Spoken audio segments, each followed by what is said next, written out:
ಸ್ಟೇಷನನ್ನು ನಾವು ಉದ್ಘಾಟನೆ ಸಮಾರಂಭದಲ್ಲಿದ್ದೇವೆ. Home minister ಸಾಹೇಬ್ರು ಹೇಳಿದ್ರು ಅಲ್ಲಿನೂ ಮಾತಾಡ್ರಪ್ಪ ನೀವು ಅಧ್ಯಕ್ಷತೆ ಇದೆ ಅಂತೀರಿ. ನಾನು ಹೇಳಿಲ್ಲ ಸಾಹೇಬ್ರ ಲಾಸ್ಟ್ ಒಮ್ಮೆ ಮಾತಾಡೋಂಥವ್ರು ಎಲ್ಲ ನೋಡಿ ಅಂತಂದೇಳಿ. ಇವತ್ತು ಅನೇಕ ಸಂದರ್ಭದಲ್ಲಿ ನಾವು ಪೊಲೀಸ್ ಸ್ಟೇಷನ್ ಆಗಲೇ ಮಾತಾಡೋ ಮುಂದೆ ಪೊಲೀಸ್ ಸ್ಟೇಷನ್ ಭಾಳ ಅದು ನೀನು ಎರೆಯಾದಾಗ ಅಂತ ಹೇಳಿದ್ರು. ಅಂದರೆ ಕ್ರೈಮ್ ಹೆಚ್ಚಿಗೆ ಆಗ್ಯಾವನ ಅಂತ ಕೇಳಿದೆ. ನಾನು ಹೇಳಿದೆ ಕ್ರೈಮ್ ಹೆಚ್ಚಿಗೆ ಇಲ್ಲ, ಇದು ಪೊಲೀಸ್ ಸ್ಟೇಷನ್ ಹೊಸ ಕಟ್ಟಿವಿ, ಹೊಸ ಪೊಲೀಸ್ ಸ್ಟೇಷನ್ ಏನು ತೊಗೊಂಡಿಲ್ಲ ನಾವು ಅಂತಂದೇಳಿ. ಅದು ಕ್ರೈಮ್ ರೇಟ್ ಕಮ್ಮಿ ಐತಿ ಹುಬ್ಳಿ ಧಾರವಾಡದಲ್ಲಿ ಇರ್ತಕ್ಕಂಥ ಸಂದರ್ಭದಲ್ಲಿ. ಮತ್ತು ವಿಶೇಷವಾಗಿ ಈಗಿನ ಪೊಲೀಸ್ ಆಯುಕ್ತರು ಮತ್ತು ಇಡೀ ತಂಡ ಭಾಳ ಒಳ್ಳೆ ರೀತಿಯಿಂದ ಕಾರ್ಯವನ್ನು ಮಾಡ್ತದೆ. ಅದಕ್ಕೆ ನಾನು ಹೃತ್ಪೂರ್ವಕದಂತ ಅವರೆಲ್ಲರಿಗೂ ಅಭಿನಂದನೆ ಕೂಡ ನಾನು ಸಲ್ಲಿಸಕ್ಕೆ. ಅನೇಕ ಸಂದರ್ಭದಲ್ಲಿ ನಾವು ನೋಡ್ತೇವೆ ಪೊಲೀಸರ ಅಂದ್ಕೊಳ್ಳೇನ ಭಯ ಪಡ್ತಕ್ಕಂಥ ಸಂದರ್ಭವನ್ನು ನಾವು ನೋಡ್ತೇವೆ. ಪೊಲೀಸ್ ಸ್ಟೇಷನ್ ಹೋಗ್ಬೇಕಂದ್ರೆ ಅನೇಕರು ಭಯ ಪಡ್ತಾರೆ. ಅದರದ್ದೊಂದು ಭಯ ಅನ್ನುವಂಥದ್ದು ಆಗ್ಬಾರ್ದು, ಅದೊಂದು ಅಭಯ ಅನ್ನುವಂತಹ ನಿಟ್ಟಿನಲ್ಲಿ ಪೊಲೀಸ್ ಇಲಾಖೆಗಳು ವರ್ತನೆಯನ್ನು ನಾವು ನೋಡಬೇಕಾಗುತ್ತೆ. ಇವತ್ತು ಸಾಮಾನ್ಯ ಜನರು ಹೋದಂಥ ಸಂದರ್ಭದಲ್ಲಿ ನೋಡ್ತೇವೆ ನಾವು ಏನಪ್ಪ ಸ್ಟೇಷನ್ಗೆ ಹೋಗ್ಬೇಕಂದ್ರೆ ಭಯ ಆಗುತ್ತೆ ಅಂತ.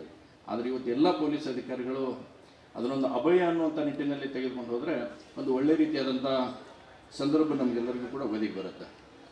ಅದರಲ್ಲಿ ಸಮಾಜದಲ್ಲಿ ನಾವೆಲ್ಲ ನೋಡ್ತೇವೆ ಅನೇಕ ಸ್ತರದಲ್ಲಿ ಸಮಾಜದ ಕಟ್ಟಕಡೆಯ ಮನುಷ್ಯನಿಂದ ಹಿಡ್ಕೊಂಡು ಎಲ್ಲರಿಗೂ ಕೂಡ ದೊಡ್ಡವ್ರ ಮಟ್ಟನೋ ಪೊಲೀಸರು ಯಾವ ರೀತಿಯಾಗಿ ವರ್ತನೆಗಳನ್ನು ನಾವು ನೋಡುವಂಥದ್ದಾಗಿದೆ. ಇವತ್ತು ಭಾಳಷ್ಟು ಪರಿವರ್ತನೆಯನ್ನು ಕೂಡ ಹಿಂದಿಂದು ಇವತ್ತಿಂದ ನಾವು ನೋಡೋಕಂದ್ರೆ ಭಾಳಷ್ಟು ಪರಿವರ್ತನೆಗಳನ್ನು ಕೂಡ ನಾವು ಕಾಣುವಂಥದ್ದನ್ನು ನೋಡಿದ್ದೇವೆ.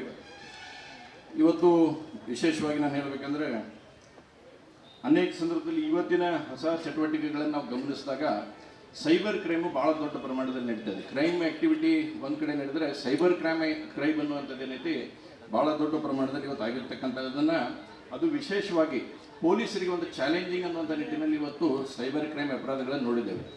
ಮೊನ್ನೆ ತಾನೇ ನನ್ನ ಸನ್ಮಿತ್ರರು ಭಾಳ ಎಜುಕೇಟೆಡ್ ಇರ್ತಕ್ಕಂಥವ್ರ ಸದ್ಯಕ್ಕೆ ಅವ್ರ ಮನೆಗೆ ಫೋನ್ ಮಾಡಿ ವಾಟ್ಸಪ್ ವಿಡಿಯೋ ಕಾಲ್ ಮಾಡಿ ಹ್ಯಾಕ್ ಮಾಡುವಂಥದ್ದು ಪ್ರಯತ್ನ ಮಾಡಿ ಸುಮಾರು ಭಾಳಷ್ಟು ದುಡ್ಡುಗಳನ್ನು ಕೂಡ ಅವರು ಟ್ರಾನ್ಸ್ಫರ್ ಮಾಡ್ಕೊಳ್ಳೋಂಥದ್ದು. ಆ ತಕ್ಷಣ ನಾನು ಶಶಿಕುಮಾರ್ ಅವರಿಗೆ ಮತ್ತು ರವೀಶ್ ಅವ್ರಿಗೆ ಹೇಳಿದಾಗ ಇಮಿಡಿಯೇಟ್ ಹೋಗಿ ಅದನ್ನು ಮಾತಾಡಿ ಅದನ್ನು ಪತ್ತೆ ಹಚ್ಚುವಂಥ ಪ್ರಯತ್ನಕ್ಕೆ ಭಾಳಷ್ಟು ಪ್ರಯತ್ನವನ್ನು ಅವ್ರು ಮಾಡಿದ್ದನ್ನು ಕೂಡ ಈ ಸಂದರ್ಭದಲ್ಲಿ ನೆನಪು ಮಾಡಿರ್ತೀನಿ. ಅದ್ರ ಜೊತೆಗೆ ಇವತ್ತು ಆಗಬೇಕಾಗಿರ್ತಕ್ಕಂಥದ್ದಂದ್ರೆ ತಂತ್ರಜ್ಞಾನವನ್ನು ಉಪಯೋಗಿಸ್ಕೊಂಡು ಇವತ್ತು ಭಾಳಷ್ಟು ದೊಡ್ಡ ಪ್ರಮಾಣದಲ್ಲಿ ಹೊಸ ತಂತ್ರಜ್ಞಾನ ತಗೊಂಡು ಹೊಸ ರೀತಿಯ ಅಪರಾಧಗಳು ಹೊಸ ರೀತಿಯಲ್ಲಿ ಜರುಗತಕ್ಕಂಥ ಸಂದರ್ಭದಲ್ಲಿ ತಂತ್ರಜ್ಞಾನ ಕೂಡ ಹೊಸ ರೀತಿಯಲ್ಲಿ ನಾವು ಬೆಳೆಸೋಣ ಮುಖಾಂತರ cyber crime, online betting, cricket betting, ಜೂಜಾಟ, ಆನ್ಲೈನ್ ವಂಚನೆಗಳು, ಅದ್ರ ಜೊತೆಗೆ ಮಾದಕ ವಸ್ತುಗಳು. ಈಗಾಗಲೇ ನಾವೆಲ್ಲರೂ ಕೂಡ ಉಲ್ಲೇಖ ಮಾಡ್ತಾ ಇದ್ವಿ. ಮಾದಕ ವಸ್ತುಗಳ ಬಗ್ಗೆ ಬಹಳಷ್ಟು ದೊಡ್ಡ ಪ್ರಮಾಣದಲ್ಲಿ ಇವತ್ತು ನಾವು ಜಾಗೃತಿ ಮೂಡಿಸ್ತಕ್ಕಂಥ ಕೆಲಸ ಎಲ್ಲ ಕಡೆಯೂ ಕೂಡ ಆಗಬೇಕಾಯ್ತು. ವಿಶೇಷವಾಗಿ ನಾವು ನೋಡಿದ್ದೇವೆ, ಆಗಲೇ ನಾವು ಮಾತಾಡ್ತಾ ಇದ್ವಿ ಹೊರಟಿ ಸಾಹೇಬ್ರ ಜೊತೆ, ಮಾದಕ ವಸ್ತುಗಳು ಎಷ್ಟು ಸಮಸ್ಯೆಯಾಗಿ ನಮಗೆ ಪರಿಣಮಿಸಕತ್ತಂದ್ರೆ ದೊಡ್ಡ ದೊಡ್ಡ ಮನೆ ಹುಡುಗರು ಇವತ್ತು ಅದಕ್ಕೆ ವ್ಯಸನಿಗಳಾಗಿ ಮನೆಯಲ್ಲಿ ಅವ್ರಿಗೆ ಇವತ್ತು ಒಂಥರ ಹ್ಯುಮಿಲೇಷನ್ ಆಗ್ತಕ್ಕಂಥ ಪರಿಸ್ಥಿತಿಯನ್ನು ಕೂಡ ನಾವು ನೋಡಿದ್ದೇವೆ. ಭಾಳ ಗಣ್ಯ ವ್ಯಕ್ತಿಗಳಂತಕ್ಕಂಥ ಮನೆಗಳಲ್ಲಿನೇ ಇವತ್ತು ಮಕ್ಕಳು ಮಾದಕ ವ್ಯಸನಿಗಳಾಗಿ ಆಗಿರ್ತಕ್ಕಂಥ ಸಂದರ್ಭವನ್ನು ನೋಡಿದ್ದೇವೆ. ಹೀಗಾಗಿ ಆಗಲೇ ನಮ್ಮ ಕಮಿಷನರ್ ಅವರು ಭಾಳ ಗೃಹ ಸಚಿವರು ಹೇಳಿದರು, ಇದನ್ನು ನಾವು ಯಾವುದೇ ಕಾರಣಕ್ಕೂ ಬಿಡುವುದಿಲ್ಲ, ಇಡೀ ಕರ್ನಾಟಕವನ್ನು ಡ್ರಗ್ಸ್ ಮುಕ್ತವಾಗಿ ಕರ್ನಾಟಕ ಆಗಬೇಕು ಅನ್ನೋಂಥದ್ದನ್ನು ಕೂಡ ನಾನು ಈ ಸಂದರ್ಭದಲ್ಲಿ ಆಗ್ರಹ ಮಾಡ್ತೇನೆ. ಯಾಕಂದರೆ ಇವತ್ತು ನಾವು ಬೇರೆ ಬೇರೆ ಪಂಜಾಬ್ನಿಂದ ನೋಡಿದ್ದೇವೆ, ನಾವು ಪಂಜಾಬ್ನಿಂದ ಆಗಿರ್ತಕ್ಕಂಥ ಉಳಿದ ಎಲ್ಲ ರಾಜ್ಯಗಳಲ್ಲಿ ನೋಡಿದಾಗ ಕರ್ನಾಟಕದಲ್ಲಿ ಕೂಡ ಭಾಳ ದೊಡ್ಡ ಪ್ರಮಾಣದಲ್ಲಿ ಆಗ್ತದೆ. ಈಗ ಇನಿಷಿಯೇಷನನ್ನು ಸನ್ಮಾನ್ಯ ಗೃಹ ಸಚಿವರು ಮಾಡುವಂಥ ನಿಟ್ಟಿನಲ್ಲಿ ತೆಗೆದುಕೊಂಡು ಹೋಗಿದ್ದಾರೆ.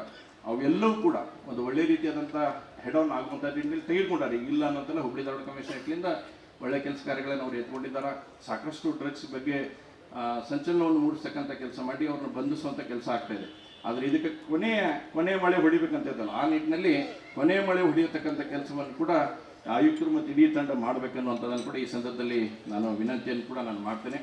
ಅದ್ರ ಜೊತೆಗೆ ಪೊಲೀಸರಿಗೆ ಕೂಡ ನಾವು ಹೇಳ್ತೇವೆ, ಅನೇಕ ಸಂದರ್ಭದಲ್ಲಿ ಪೊಲೀಸರನ್ನು ಕೂಡ ನಾರ್ಮಲಿ ಬೈಯೋದು ಬಿಟ್ಟರೆ ಬೇರೆ ಏನು ಕೆಲಸ ಮಾಡೋಕ್ಕಾಗಲ್ಲ, ಬರೀ ಪೊಲೀಸರಿಗೆ ಹೇಳಿಸೋಂಥ ಕೆಲಸ ಮಾಡ್ತೇವೆ. ಆದರೆ ಅವ್ರಿಗೂ ನಾವು ಅರ್ಥ ಮಾಡ್ಕೋಬೇಕು, ಪೊಲೀಸ್ ಇಲಾಖೆಯಲ್ಲಿ ಇರ್ತಕ್ಕಂಥವ್ರು ತಾವಾಗಲಿ ಏನು ಮಾಡೋಂಗಿಲ್ಲ, ಸಂಬಡಿ ಶುಡ್ ಡೈರೆಕ್ಟ್ ಅಂತ ಇರ್ತಲ್ಲ, ಯಾರೋ ಒಬ್ರು ಹೇಳಿ ಇನಿಷಿಯೇಟ್ ಮಾಡ್ತಿರ್ತಾರೆ. ರಾಜಕಾರಣಿಗಳಂತಂದಾಗ ಈಗ ಇತ್ತೀಚಿನ ಘಟನೆಗಳನ್ನು 4-5 ದಿವಸದ ಒಂದು ವಾರದ ಘಟನೆಗಳೆಲ್ಲ ನಾವು ನೋಡಿದಾಗ ಯಾರು ಪೊಲೀಸ್ ಇಲಾಖೆಯವರು ಮಾಡೋಕೆ ಹೋಗಂಗಿಲ್ಲ. ಆದರೆ ಮಾಡೋಕೆ ಹಚ್ಚುವಂಥವ್ರು ಇರ್ತಾರಲ್ಲ ಅವ್ರ ಬಗ್ಗೆನೂ ಕೂಡ ಇವತ್ತು ಗಮನ ಹರಿಸ್ತಕ್ಕಂಥ ಕೆಲಸವನ್ನು ನಾವೆಲ್ಲರೂ ಕೂಡ ಮಾಡಬೇಕು ಅಂತ ವಿನಂತಿಯಲ್ಲಿ ಬರ್ತೇವೆ. ಯಾಕಂದ್ರೆ ರಾಜಕಾರಣಿಗಳಂತೂ ಇರುತ್ತೆ ರಾಜಕಾರಣ, ಆದರೆ ಕೆಲವೊಂದು ವಿಷಯದಲ್ಲಿ ನಾವು ರಾಜಕಾರಣವನ್ನು ಮಾಡಲಾರ್ದನ ಫ್ರೀ ಹ್ಯಾಂಡ್ ಕೊಟ್ಟು ಅವ್ರಿಗೆ ಅದಕ್ಕೆ ಸರಿಯಾದ ರೀತಿಯಲ್ಲಿ ನಡ್ಕೊಳ್ಳುವಂಥ ಕೆಲಸವನ್ನು ನಾವು ಕೊಡಬೇಕಾಗತ್ತೆ. ಅವಾಗ ಮಾತ್ರ ರಾಜಕಾರಣಿಗಳಿಗೂ ಒಂದು ಗೌರವ ಬರ್ತಕ್ಕಂಥದ್ದಾಗುತ್ತೆ, ಇಲಾಖೆಯವ್ರಿಗೂ ಕೂಡ ಗೌರವ ಬರ್ತಕ್ಕಂಥ ಆಗುತ್ತೆ. ಅದರ ಜೊತೆಗೆ ಸಾಕಷ್ಟು ಕೆಲಸಗಳನ್ನು ಸನ್ಮಾನ್ಯ ಗೃಹ ಸಚಿವರು ತೆಗೆದುಕೊಂಡಿದ್ದಾರೆ. ಇಲಾಖೆಯನ್ನು ಡೆವಲಪ್ಮೆಂಟ್ ಮಾಡೋ ದೃಷ್ಟಿಯಿಂದ ಸಾಕಷ್ಟು ಇಲಾಖೆಯನ್ನು ತಗೊಂಡ್ಕೊಂಡಿದ್ದಾರೆ. ಇಲಾಖೆಯಲ್ಲಿ ಪಾರದರ್ಶಕತೆ ಬರಬೇಕು ಅನ್ನುವಂಥದ್ದು ಕೂಡ ಅಷ್ಟೇ ಇಂಪಾರ್ಟೆಂಟ್ ಐತಿ.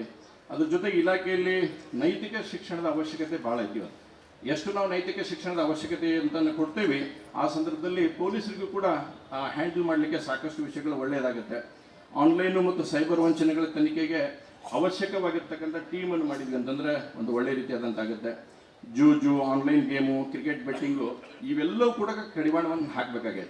ಅದರ ಹಿಂದೆ ಯಾರು ಸಣ್ಣವರು ಇರಲಿ ದೊಡ್ಡವರು ಇರಲಿ ಯಾರು ಬೇಕಾದರೂ ಇರಲಿ, ಸನ್ಮಾನ್ಯ ಗೃಹ ಸಚಿವರೇ, ಅವನು ಎಲ್ಲವನ್ನು ಕೂಡ ಮಟ್ಟ ಹಾಕತಕ್ಕಂಥ ಕೆಲಸ ಆಗಬೇಕು. ಯಾವಾಗ ನಾವು ಜೂಜು, ಆನ್ಲೈನ್ ಗೇಮ್ಸು, ಕ್ರಿಕೆಟ್ ಬೆಟ್ಟಿಂಗು ಇವನ್ನೆಲ್ಲ ಬಂದ್ ಮಾಡ್ತೀವಿ, ನಾಗರಿಕರು ಮತ್ತು ಯುವಕರು ಇದರಿಂದ ಹೊರಗೆ ಬಂದ್ರಂದ್ರೆ ಒಂದು ಒಳ್ಳೆಯ ರೀತಿಯಲ್ಲಿ ಅವ್ರನ್ನ ಬಾಳಲಿಕ್ಕೆ ಅನುಕೂಲ ಆಗ್ತೈತೆ ಅನ್ನೋದನ್ನು ಕೂಡ ಹೇಳ್ತೀನಿ. ನಾನು ಆಗಲೇ ಮಾದಕ ವಸ್ತುಗಳ ಬಗ್ಗೆಯೂ ಹೇಳಿದೆ. ಇವತ್ತು ಭಾಳ ದೊಡ್ಡದಾಗಿ ವ್ಯಾಪಕವಾಗಿ ಇದನ್ನು ಹಬ್ಬಿಸ್ತಕ್ಕಂಥ ಸಂದರ್ಭ ನಾವು ನೋಡಿದ್ದೇವೆ. ಸಾಕಷ್ಟು ತಾವು ಮೊನ್ನೆ ಬೆಂಗಳೂರಿನಲ್ಲಿ ಭಾಳ ದೊಡ್ಡ ಪೆಡ್ಲರ್ ಅಂತ ಹೇಳಿದ್ರು ಕೂಡ ನಾವು ನೋಡಿದ್ವಿ. ಈ ರೀತಿಯಾಗಿರ್ತಕ್ಕಂಥ ಎಲ್ಲವನ್ನು ಕೂಡ ಪೊಲೀಸರಿಗೇನು ಮಾಡ್ಬೇಕಂತ ಮನಸ್ಸು ಮಾಡಿದ್ರೆ 10 ನಿಮಿಷದ ಕೆಲಸ ಅಲ್ಲ, ಏನು ಬೇಕಾದ್ರೂ ಮಾಡ್ತಾರೆ. ಯಾಕಂದ್ರೆ ಅವ್ರಿಗೆ ಗೊತ್ತೈತಿ ಯಾವ ಗುದ್ದನ್ಯಾಗ ಯಾವ ಇಲಿ ಅದಾವ ಅನ್ನುವಂಥದ್ದು ಭಾಳ ಸ್ಪಷ್ಟ ಇರ್ತದೆ. ಅವ್ನು ಹಿಡ್ಕೊಂಬರಕ್ಕೆ ಲೇಟ್ ಆಗಂಗಿಲ್ಲ. ಆದರೆ ಫ್ರೀ ಹ್ಯಾಂಡ್ ಅನ್ನುವಂಥದ್ದು ಕೊಟ್ವಿ ಅಂತಂದ್ರೆ ಅವ್ರನ್ನೆಲ್ಲ ತಂದು ಸರಿ ಮಾಡ್ತಕ್ಕಂಥ ಕೆಲಸವನ್ನು ಇಲಾಖೆಯವ್ರು ಮಾಡ್ತಾರೆ. ಅದರ ಜೊತೆಗೆ ಸಾರ್ವಜನಿಕರೊಂದಿಗೆ ಒಂದು ಉತ್ತಮವಾಗಿರ್ತಕ್ಕಂಥ ಸಂಬಂಧವನ್ನು ಬೆಳೆಸುವಂಥದ್ದಾಗಲಿ, ಪೊಲೀಸರ ಸೌಜನ್ಯದ ವರ್ತನೆಯನ್ನು ಕೂಡ ಅಷ್ಟೇ ಇಂಪಾರ್ಟೆಂಟ್ ರೋಲ್ ಪ್ಲೇ ಮಾಡುತ್ತೆ. ಅದರ ಜೊತೆಗೆ ಟ್ರಾಫಿಕನ್ನು ಸುಧಾರಿಸುವಂಥ ನಿಟ್ಟಿನಲ್ಲಿ ಸಾಕಷ್ಟು ಕೆಲಸ ಕಾರ್ಯಗಳಾಗಬೇಕು. ಪೊಲೀಸರಿಗೆ ಒಂದು ಉತ್ತಮ ಸೌಲಭ್ಯಗಳನ್ನು ಕೂಡ ನಾವು ಕೊಡಬೇಕಾಗತ್ತೆ. ಬರೀ ನಾವು ಕೇಳುವಂಥದ್ದನ್ನು ಆಗಬಾರ್ದು. ಪೊಲೀಸರಿಗೆ ನಮ್ಗೆ ಅದನ್ನು ಮಾಡಬೇಕು, ನಮಗೆ ಇದನ್ನು ಮಾಡಬೇಕು, ಇದು ಮಾಡಬೇಕು, ಅದು ಮಾಡಬೇಕು ಅಂತ ಹೇಳೋದ್ರಾಗ ಪೊಲೀಸರಿಗೆ ಕೂಡ ಅಷ್ಟೇ ಉತ್ತಮವಾಗಿರ್ತಕ್ಕಂಥ ಸೌಲಭ್ಯಗಳನ್ನು ಒದಗಿಸುವಂಥ ನಿಟ್ಟಿನಲ್ಲಿ ಸರ್ಕಾರ ಮತ್ತು ಸನ್ಮಾನ್ಯ ಗೃಹ ಸಚಿವರು ತೆಗೆದುಕೊಳ್ಬೇಕು ಅನ್ನೋಂಥ ವಿನಂತಿಯನ್ನು ಕೂಡ ನಾನು ಈ ಸಂದರ್ಭದಲ್ಲಿ ಮಾಡ್ತೀನಿ. ಅದರ ಜೊತೆಗೆ ಇವತ್ತು ಅನೇಕ ವಿಷಯಗಳ ಬಗ್ಗೆ ಚರ್ಚೆಗಳಾಗ್ತಾ ಇದ್ವು. ಆಗಲೇ ಸನ್ಮಾನ್ಯ ಗೃಹ ಸಚಿವರು ಹೇಳಿದರು, ಬರುತ್ತಾ ಕೆಲವೊಂದು ಸಂದರ್ಭ ಬಂದಾಗ ರೈತ ಹೋರಾಟಗಾರ, ಆಗ ನಮ್ಮ ಕೋನರೆಡ್ಡಿ ಸಾಹೇಬರು ಹೇಳಿದರು, ರೈತ ಹೋರಾಟಗಾರರನ್ನ ಬಿಡಬೇಕು ಅಂತಕ್ಕಂಥ ವಿನಂತಿಯನ್ನು ಕೂಡ ಮಾಡಿದರು. ನಿಜವಾಗ್ಲೂ ಯಾರು ರೈತ ಹೋರಾಟಗಾರರಿರಲಿ, ಕನ್ನಡ ಪರ ಸಂಘಟನೆ ಹೋರಾಟಗಾರರಿರಲಿ, ಅಥವಾ ದಲಿತ ಸಂಘಟನೆಗಳ ಯಾರೋ ತಮ್ಮ ವೈಯಕ್ತಿಕ ಅಂತ ಕೆಲಸಕ್ಕಲ್ಲ ಹೋರಾಟವನ್ನು ಮಾಡಿರ್ತಕ್ಕಂಥದ್ರಲ್ಲಿ ಆ ರೀತಿಯಾದಂಥವ್ರನ್ನ ಬಿಡೋದ್ರಲ್ಲಿ ನಮ್ದು ಯಾವುದೇ ರೀತಿಯಾದಂಥ ಸೆಕೆಂಡ್ ಒಪಿನಿಯನ್ ಅನ್ನೋದಿಲ್ಲ.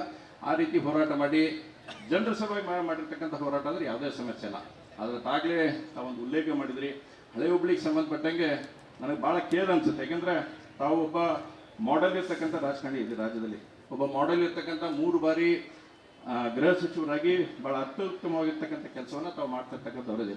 ಆದರೆ ಪೊಲೀಸ್ ಸ್ಟೇಷನ್ ಮೇಲೆ ಬೆಂಕಿ ಹಚ್ಚಿದವ್ರಿಗೆ, ಪೊಲೀಸರು ಕಲ್ಲು ಹೊಡೆದ್ರು ಬಿಟ್ಟರೆ ನಾಳೆ ಪೊಲೀಸರ ನೈತಿಕತೆ ಏನು ಉಳಿತೈತಿ ಅನ್ನೋಂಥದ್ದು ಕೂಡ ಅಷ್ಟೇ ಪ್ರಶ್ನೆ ಆಗುತ್ತೆ. ನಾವು ಯಾವುದೇ ಜಾತಿ ಮತ ಪಂಥ ಅನ್ನೋಂಥದ್ದನ್ನು ಯಾವುದನ್ನು ಸ್ಪರ್ಶ ಮಾಡೋಂಗಿಲ್ಲ. ನಾನು ಭಾಳ ಸ್ಪಷ್ಟ ಆಗಿದ್ದೇನೆ, ಯಾವುದೋ ಜಾತಿ ಮತ ಪಂಥಕ್ಕಲ್ಲ.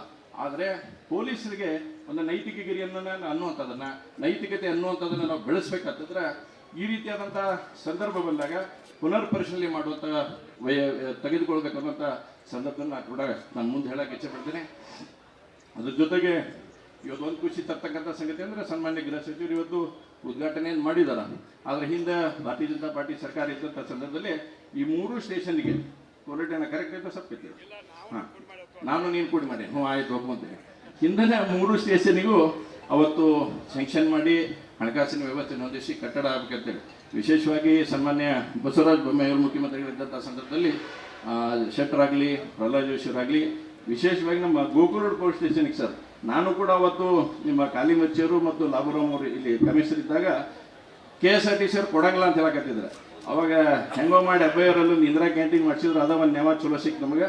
ಇಂದಿರಾ ಕ್ಯಾಂಟೀನ್ ಕೊಡ್ತೀರಿ, ಪೊಲೀಸ್ ಸ್ಟೇಷನ್ಗೆ ಯಾಕೆ ಕೊಡಂಗಿಲ್ಲ ಅಂತ ಕೇಳಿದಾಗ ಕೊನೆಯ ಸಂದರ್ಭದಲ್ಲಿ ಅದನ್ನು ಸ್ಯಾಂಕ್ಷನ್ ಮಾಡುವಂಥದ್ದು. ಅದು ಇವತ್ತು ಒಂದು ಒಳ್ಳೆ ಕಟ್ಟಡ ಗೋಕುಲ್ ರೋಡ್ನಲ್ಲಿ ಕೂಡ ಬಂದಿದೆ. ಈಗ ನಾವು ಸ್ಟೇಷನ್ಗಳನ್ನು ಒಳ್ಳೆ ರೀತಿಯಿಂದ ಆಗಬೇಕು, ಜನಸ್ನೇಹಿ ಆಗಿರ್ತಕ್ಕಂಥ ಸ್ಟೇಷನ್ಗಳಾಗಬೇಕು.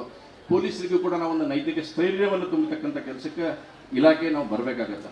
ಆ ರೀತಿ ಆಗಲಾರ್ದನ ಪೊಲೀಸರ ಮೇಲೆ ದಬ್ಬಾಳಿಕೆ ಮಾಡಿದವ್ರು ನಾವೇನಾದ್ರು ರಕ್ಷಣೆ ಮಾಡೋಕ್ಕೆ ಹೋಗಿ ಅಂದರೆ ಮುಂದಿನ ದಿನಮಾನಗಳಲ್ಲಿ ಪೊಲೀಸರು ಒಂದ್ಸಲ ಯೋಚನೆ ಮಾಡ್ತಕ್ಕಂಥ ಪರಿಸ್ಥಿತಿ ಬರುತ್ತೆ. ನಾನು ಹೊಡಿಲೇ ಬೇಡಪ್ಪ, ನಾವು ಹೊಡೆದ್ರೆ ನ್ಯಾಯ ಮಹಿಮೆ ಕಳ್ಕೊಳ್ಳಿ ಅಂತ ಪರಿಸ್ಥಿತಿ ಬಂತು ಅಂತಂದರೆ ರಾಜ್ಯದಲ್ಲಿ ಏನಾಗ್ತೈತೆ ಅನ್ನುವಂಥದ್ದು ಕೂಡ ಅಷ್ಟೇ ಸೂಕ್ಷ್ಮವಾಗಿರ್ತಕ್ಕಂಥ ವಿಷಯವನ್ನು ಹೇಳ್ತಾ ಇವತ್ತು ಸನ್ಮಾನ್ಯ ಗೃಹ ಸಚಿವರು ಬಂದು ನಮ್ಮ ಕ್ಷೇತ್ರದಲ್ಲಿ 3 ಪೊಲೀಸ್ ಸ್ಟೇಷನ್ಗಳನ್ನು ಉದ್ಘಾಟನೆ ಮಾಡಿದ್ದಕ್ಕಾಗಿ ಅವರು ಹೃದಯಪೂರ್ವಕದ ಅಭಿನಂದನೆ ತಿಳಿಸಿ ನನ್ನ ಮಾತನ್ನು ಮುಗಿಸ್ತೇನೆ.